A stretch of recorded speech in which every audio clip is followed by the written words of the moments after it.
Kuri uyu munsi mukuru w'abakozi ndasuhuza mwese abafite ikibatunga mukaba mwishimira kuba mwaratekereje neza cyane mukaba nyine mutari abashomeri.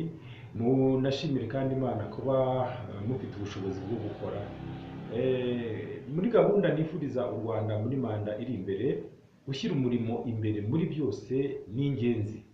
Abanyarwanda bazarushaho kwibona muri ibi bice bitanu bikurikira, kandi ariko byose bizasaranganya ubukungu bw'igihugu. Hari abakozi, abakoresha, abadashoboye, abashomeri n'abanyeshuri. Nkaba nifuza ko buri gice cyazaharirwa umunsi mukuru wacyo kugira ngo buri wese yumve uruhare afite mu iterambere rya mugenzi we.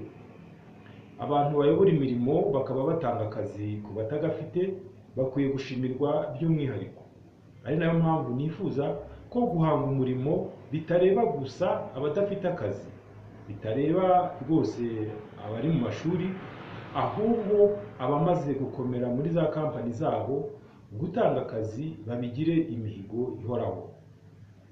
Ari nayo mpamvu bazajya bagabanyirizwa mu misoro abazaba bashoboye gutanga akazi ku buryo bugaragara. Ikindi nzashyira imbere ni uguhindura umurimo w'ubuhinzi umwuga ubarirwa mu mirimo rusange.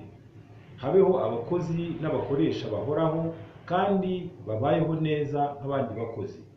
Urwego rw'ubuhinzi nirwo ruzakoresha abakozi benshi kuruta leta mu minsi iri imbere. Umugani gusubira ku isuka ntuzongera gukoreshwa igihe umuntu atakaje akazi yahemberwaga.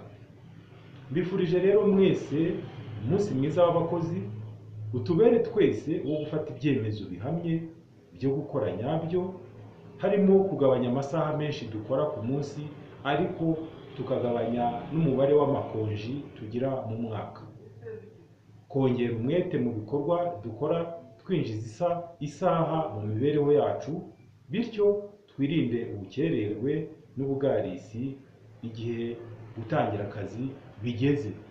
Ngaho rero mwese abashyize karavati iruhande, ababonye umwanya wo kuzinga amashati, mukomeze mukomere, turi kumwe.